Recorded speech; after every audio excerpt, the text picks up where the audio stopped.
बहुत बड़ी खबर आ रही है। रशिया बार बार कह रहा था ईरान हमसे मदद नहीं मांग रहा है, ईरान ने हमसे अभी तक मदद नहीं मांगी है। ऑफिशियल स्टेटमेंट था, छोटे मोटे नेता का नहीं, व्लादिमीर पुतिन का ही परसों का बयान था। मैंने आपको सबसे पहले दिखाया था और बताया था। लेकिन अब तहलका मचने वाला है। गोदी मीडिया के एंकरों के चेहरों के रंग उड़े हुए हैं। मोदी सरकार परेशान है कि करें तो करे क्या, खामोश रह पतली गली से निकलने की कोशिश में है। लेकिन दूसरी तरफ आपको बता दूं सीधी बड़ी खबर, रशिया का हथियारों वाला जहाज ईरान की तरफ बढ़ रहा है। सबसे पहले जानकारी दे रहा हूं, इसलिए जितनी है उतनी दे रहा हूं, बाकी दिमाग आप लगा सकते हैं। प्रूफ चाहिए, ये है प्रूफ। जो पढ़े लिखे हैं उनको इतनी डिटेल काफी है कि यह हथियारों वाला जहाज है और ईरान की तरफ यह जहाज बढ़ रहा है। रशिया इस जहाज का इस्तेमाल हथियारों को ट्रांसपोर्ट करने के लिए करता है, क्योंकि यह मिलिट्री और गवर्नमेंट का जहाज है। ठीक, बताना चाहूंगा कि क्यों कहा जा रहा है कि ये ईरान जा रहा है, क्योंकि रूस ने इसका ट्रांसपोर्टर बंद कर दिया है, यानी ट्रैकर बंद कर दिया है। दुनिया में कोई भी इसे ट्रैक नहीं कर सकता। अब रूस का हथियारों से लदा हुआ जहाज मोदी जी के घर तो नहीं जाएगा। भाई रशिया का बार बार ये कहना था कि ईरान मदद नहीं मांग रहा है हमसे, वरना उसके डिफेंस में मदद कर सकते हैं।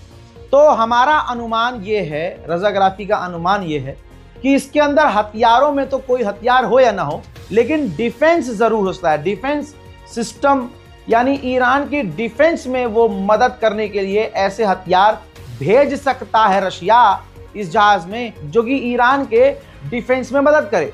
इसके बाद अचानक से जो है यूरोप में हड़कंप मचने वाला है, या मैं पहले बता रहा हूं मचने वाला है। और क्या वजह है कि अभी तक अमेरिका हमला नहीं कर रहा है? तवज्जो है, जो ईरान के दुश्मन थे, अरे भैया दूसरी बात करनी नहीं है, अमेरिका के एक्सपर्ट्स और इजराइल के एक्सपर्ट कह रहे हैं कि हमारे जो डिफेंस सिस्टम में कमजोर पड़ रहे हैं, ईरान की मिसाइलों की ताकत बहुत खतरनाक है। तो यानी दुश्मन डर में है। अब सोचिए अमेरिकी इंटेलिजेंस क्या कह रही है। इंटेलिजेंस जानते हैं ना, इंटेलिजेंस की क्या वैल्यू है।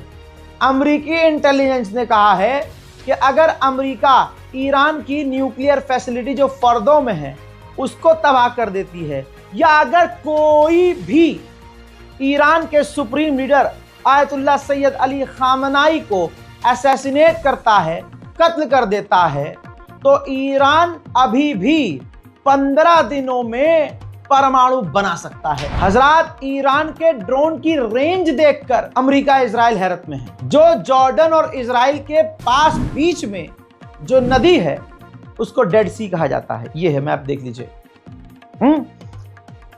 बहुत दूर है, यहां तक आज तक ईरान का कोई ड्रोन नहीं पहुंचा था। इजराइल ने क्लेम किया है कि ईरान के ड्रोन यहां तक पहुंचे जिसे हमने मारकर गिराया है। Munna, wall street journal America का टॉप का अखबार क्या खुलासा कर रहा है कि इजराइल को सिर्फ एक दिन ईरान के हमलों को रोकने के लिए $200 मिलियन खर्च करने पड़ रहे हैं। और इजराइल के अंदर जो उसके नुकसान हो रहे हैं, यानी जो डिफेंस का नुकसान हो रहा है, आयरन डोम का नुकसान, एरो 3 का, उसको रिबिल्ड करे, उसको जल्दी से जल्दी ठीक करे, तो पर डे के हिसाब से जो कैलकुलेशन है $400 मिलियन एक दिन का खर्च होना है इजराइल। वहीं विजमैन इंस्टीट्यूट, जो इजराइल की साइंस इंस्टीट्यूट है, जहां वो आड़े टेढ़े एक्सपेरिमेंट करता था, ये मंजर है उसका। मंजर देखिए और अब जानकारी सुनिए रजाग्राफी की। सिर्फ इस इंस्टीट्यूट को जो ईरान ने तबाह किया, $500 मिलियन से ज्यादा सिर्फ इस बिल्डिंग पर हमला करके ईरान ने इजराइल को नुकसान पहुंचाया है। ईरान कह रहा है हमारा डिफेंस मजबूत है। अणुए कह रहे हैं यहाँ भारत में, जिनका इजराइल और ईरान से कोई मतलब नहीं है, कि ईरान कमजोर है। लेकिन इन्हीं के मेरे दो बाप जिसे दूसरा बाप कहते हैं इजराइल,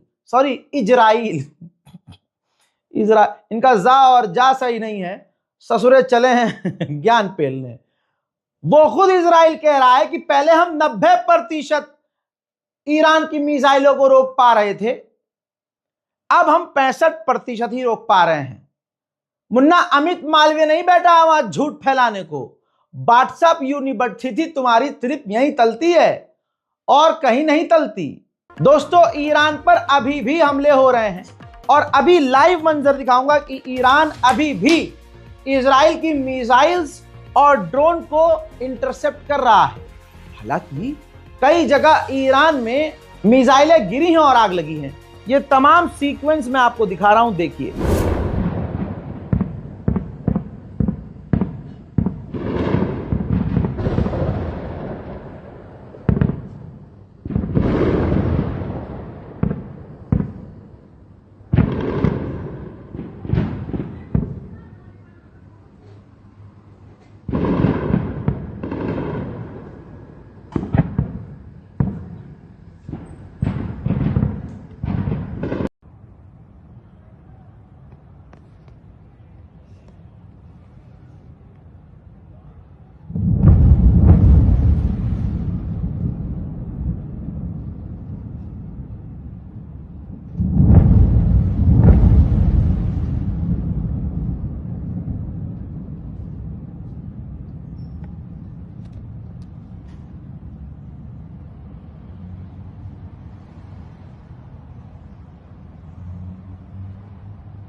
इस जंग के दौरान इजराइल ने खुलासा किया कि इसी बीच हमने एक ऑपरेशन नार्निया लॉन्च किया और इस ऑपरेशन में हमने ईरान के एक बड़े परमाणु वैज्ञानिक को कत्ल किया है ईरान में, अपने स्पेशल और नए तरीके के हथियार। अमेरिका जहां कल तक कह रहा था हमला कर दो, ट्रंप ने कहा था कर दो हमला, एक बार फिर से बातचीत करने की कोशिश कर रहा है अमेरिका। रिपोर्ट आपके सामने है जिसमें अमेरिका ईरान को प्रेशर में लेगा कि 0 यूरेनियम, यानी यूरेनियम बनाना बंद कर दे, हम सब सही कर दे। ब्रिटेन के विदेश मंत्री ने कहा कि ये 2 हफ्ते जो ट्रंप कह रहे हैं कि अभी हम सोच रहे हैं क्या करना है क्या नहीं करना है, ये एक रास्ता है ईरान के लिए कि बातचीत करके मामले को सुलझा। क्यों? वह सफेद सुअर तो कल आदेश दे दिया था कर दो अटैक, अब कुछ चीज फट रही है क्या तुम्हारा? भैया बहुत सारी चीजें होती है जिस में उसमें एक खास चीज होती है, वो फट रही है क्या? करो। उधर इजराइल का मानना यह है कि हमारे नाजायज बाप अमेरिका कुछ ही दिनों में जरूर हमला करें। बात वही है कि कल ट्रंप ने आदेश दे दिया था हमले का और अब बात आ रही है कि अभी सोच रहे हैं करेंगे। कब करेंगे? करेंगे पापा, करेंगे, हमारे पिताजी हमला करेंगे। मोहतरम हजरात, उधर बड़ी अजीब और गरीब बात है। एज अ मुस्लिम मैं खुद दुखी हूं, सो सॉरी टू से दिस। 600 हिंदुस्तानी छात्रों को भारत ऑपरेशन सिंधु के जरिए ईरान से जिंदा सही सलामत ले आया और लगातार मैं वीडियोस देख रहा हूं जिसमें भारत में पहुंच चुके हैं सुरक्षित छात्र, खासकर कश्मीर के ज्यादा हैं। वो भाई साहब दिल्ली उतरते ही और बड़े लंबे रूट से अच्छा पैसा खर्च हुआ है भारत सरकार का कि उनको पहले आर्मीनिया लेके गए, वहाँ की राजधानी से फ्लाई किया उन्होंने दोहा के लिए, फिर दोहा से उनको फ्लाइट लेके यहाँ लेके आए। पैदल तो नहीं ले आए, चल तुम मुल्ले पे पैदल चलो सालो, ये तो नहीं करा। अब वहां से लेके आए फ्लाइट से दिल्ली। अब दिल्ली में जब उतरे हैं, अब जो इंटरव्यू दे रहे हैं वहाँ के जो माशाल्लाह जो हैं मुसलमान कश्मीरी छात्र, हम बहुत थक गए हैं, बहुत लंबा रास्ता था और अब सरकार ने यहाँ बसें लगाई हुई हैं, बसें बड़ी गंदी हैं। मौत और जिंदगी के बीच जब किसी की जान बचती है ना भाई, कैसे भी बचा, किसी भी कंडीशन में। अब वहां अगर ईरान में बमबारी हो रही होती और मोदी जी एक एयरक्राफ्ट भेजते, उसकी सीट टूट रही होती, अंदर से पूरा तहस नहस होता और तुम्हारे पिछवाड़े पे मिसाइल गिर रही होती, तो आप अपने दिल से पूछिए, मुसलमान खुद सोचे, क्या उस जहाज में कोई चढ़ने से मना कर देता जब पीछे मौत आ रही है? तब कोई सीट देखता, तब कोई उस जहाज की क्वालिटी देखता? नहीं देखता ना। यहां भारत में आके नौटंकी शुरू हो गई। जहाज सही नहीं है, हम बहुत थके हुए हैं। एहसान कर रहे थे क्या भाई? अपने लिए पढ़ रहे थे, अपने अम्मा अब्बा के लिए पढ़ रहे थे। तवज्जो है? बुरा लगता है तो लगे, लगता है तो लगे, सीधी बात भाई। जब आपकी जान बचा ली गई, भारत के एयर स्पेस में आप आ गए, कोई माई का लाल अब आपका बाल बाका नहीं कर सकता। ये इंडिया है भाई। आ गए आप यहां पर, अपने वतन आप आ गए। गहरी सांस लीजिए, अल्लाह का शुक्र अदा कीजिए, गवर्नमेंट का शुक्र अदा कीजिए। नहीं, हमें तो हर चीज में कोसना है मोदी सरकार को। अबे भाई, जो बंदे ने काम बढ़िया किया, करो शुक्रिया मोदी जी को कि भाई बहुत बहुत धन्यवाद। आपसे हमारे दूसरे मसले पे है आपसे शिकायत, लेकिन आपने ये जो काम हमारे लिए किया, बहुत बहुत शुक्रिया। लेकिन समझ में नहीं आ रहा भाई साहब, जितने आ रहे हैं ईरान से, सब बस अच्छी नहीं है। हाँ, वो लगवाएं तुम्हारे लिए स्पेशल वंदे भारत ट्रेन चलाओ। इसके लिए भाई आप 1 महीना रुको दिल्ली में, एक नया ट्रैक बिछाया जाएगा और वो अंडरग्राउंड ट्रेन चलाई जाएगी। सीधा आप कश्मीर की वादियों में बाहर निकलोगे। फिर सब कुछ ठीक होने के बाद फिर भारत को किनार करके तुम विदेश जाओगे पढ़ने के लिए। एहसान कर रहे हैं ना भारत पे, हिंदुस्तान अपने मुल्क पे एहसान कर रहे हैं ईरान जाके पढ़ाई करके। वहां जाएंगे पढ़ाई के लिए, शादी कर लेंगे, बच्चे हो जाएंगे भाई। 1 साल 2 साल 5 साल 10 साल, भाई 30 40 साल से वहां पड़े हुए हैं। यहां अम्मा मर गई, अब्बा मर गया, खानदान मर गया, खानदान के बच्चों की शादियां हो गई, यहां जनाजे उठ रहे हैं, किसी की मैयत हो रही है, किसी की शादी। मतलब नहीं, ईरान में मजा आ रहा है। अब वहां मिसाइल गिर रही है, धमाके हो रहे हैं, तो भाग के भारत आ रहा है। फिर बुराई करनी है कि हाँ जी, यहाँ बस अच्छी नहीं जी, सीट अच्छी नहीं जी, हमें स्लीपर नहीं दी। अरे भाई, ये सोचो जान बच गई आपकी। अब अल्लाह अल्लाह करते हुए, अल्लाह का शुक्र अदा करते हुए नाशुक्री मत करो यार। अपने वतन पहुंचो, अपने माँ बाप से मिलो भाई। जी जहाज की टिकट जी 90,000 रुपए की है, अब कैसे जाए? जरूरी है जहाज से जाना भाई, जान बच गई, बहुत बड़ी बात है। नहीं, बुराई करनी है हर चीज में। फिर उसके बाद सुनिए, मेरे दिल में एक सवाल आ रहा था अभी, हालांकि हम 7 दिन से तो आप देख रहे हैं कि हम सो नहीं पा रहे हैं। कंडीशन बड़ी खराब है भाई साहब, आंखों में पानी डाल डाल के, आंखों में ऐसा कर पानी भर भर के यूट्यूब पर वीडियो देख रहे हैं कि भाई हम किस तरह से देर तक जागे। हमारा डॉक्टर हमें कह रहा मर जाओगे, सो जाओ। ऐसी कंडीशन में 5 मिनट के लिए अगर बैठा तो मेरे दिमाग में आया कि यार बड़ी अजीब बात है। ये कहते हैं, खास लोग कहते हैं कि ईरान, मतलब यहां भारत में ऐसे बहुत लोग हैं, जैसे फिलिस्तीन के लिए हम कहा करते थे कि अगर हमें मौका मिलता तो हम फिलिस्तीन के लिए लड़ते, फिलिस्तीन जाकर। अभी भी हिंदुस्तान में ऐसे हजारों मुसलमान मिलेंगे जिनका जज्बा यह है कि हम गजा जाने को तैयार हैं, मोदी सरकार हमें इजाजत दे, हम गाजा जाएंगे। तवज्जो है? दिल से समझिएगा, दिमाग से नहीं। अब जो ये ईरान से भाग कर आए हैं अपनी जान बचाकर, जिन्हें भारत बचा कर लेके आया है, तवज्जो है, खुद नहीं आ पाए, इंडिया लेके आया उन्हें यहां। अब उनसे एक सवाल है, कल तक आप भी कह रहे थे हमारे रहबर मुअज्जम हमें अगर हुक्म दे तो हम यहां से लड़ेंगे, हम ईरान जाएंगे, हम ये इराक जाएंगे और ये करेंगे। तो ईरान को इस मुश्किल घड़ी में छोड़ के आ क्यों रहे हो? क्यों आ रहे हो भाई? रहो ईरान में, दो ईरान का साथ। मोबिलाइजेशन होगा तो फौज में भर्ती हो ना, बुरा लग रहा, बहुत बुरा लग रहा होगा। ये एक सवाल है भाई, क्यों आ रहे हो फिर? अम्मी अब्बू है हमारे, क्यों?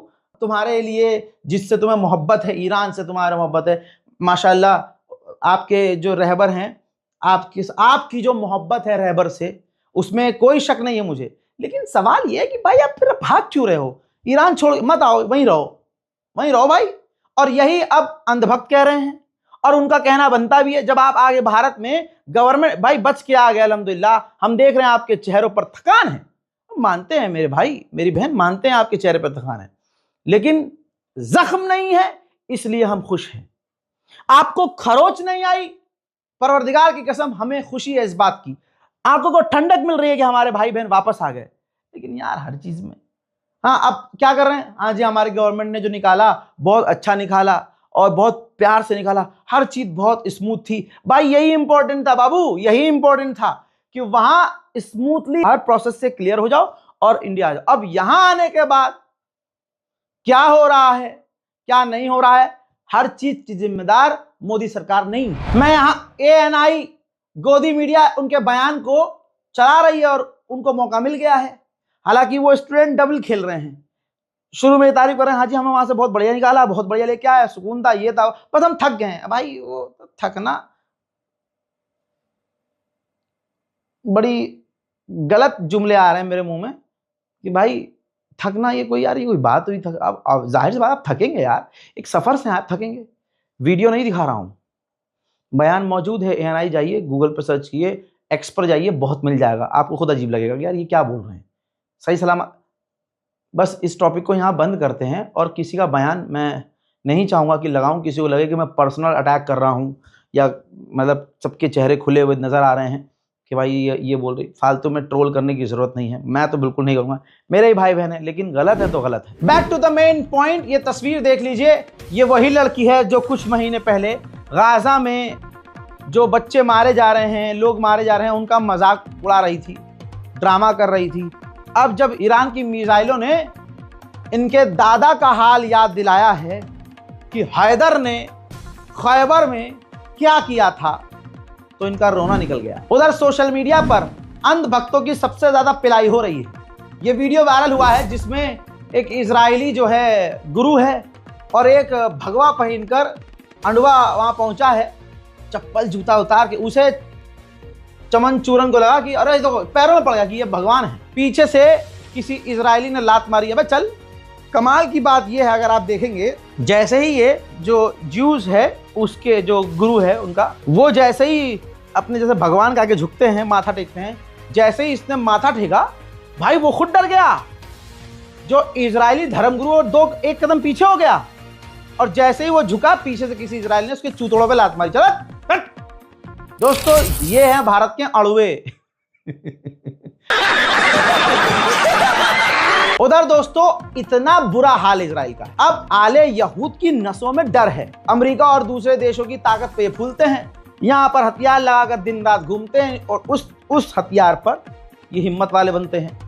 आज क्या हुआ है, इजराइल में पिछले 48 घंटे से प्रदर्शन हो रहा है, सबकी लंका लगी पड़ी है। अरे भाई तुम, किसने कहा था कि ईरान पर हमला करो? ये सेना से पूछ रहे हैं। वहां की यहूदी जनता अपने सैनिकों का विरोध कर रही है। किसने कहा था ईरान पर हमला करने को? देखो ईरान ने हमारा हाल क्या कर दिया, ये सब तुम्हारी वजह से।